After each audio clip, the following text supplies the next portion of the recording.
செல்வி உள்ள போனியா அட்டெண்டன்ஸ் போட்டியா கிஃப்ட் குடுத்தியான்னு வந்துடணும். அப்ப நீ வரலையா? உன் ஃப்ரெண்டு கல்யாணத்துக்கு வந்து நான் என்ன பண்ண போறேன்? நான் தனியா போனேன்னு அப்பாக்கு தெரிஞ்சது உன்னை பிச்சு போடுவாங்க. வாண்ணே.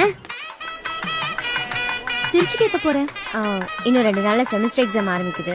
இன்னைக்கு அம்மாவோட இருந்துட்டு நாளைக்கு காலையிலேயே கிளம்பிடுவேன்.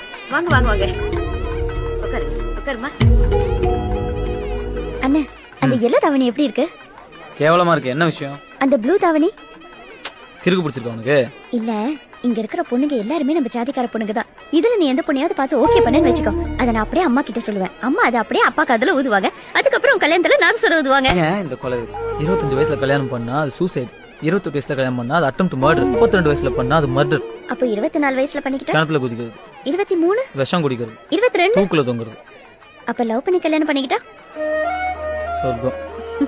ஹவுஸ் அரெஸ்ட், ஆயுள் தண்டனை. அண்ணே, டிவில அந்த பொண்ணை பாரு, எவ்வளவு அழகா இருக்கா. ஐயோ, அங்க பாரு. என்ன ஜெர்க்காயிட்ட? அவளை பிடிச்சிருக்கா? ரொம்ப அழகா லட்சணமா இருக்கால. நான் வேணா யார் என்னன்னு விசாரிச்சு உன்னை சூசைட் பண்ண வைக்கட்டா?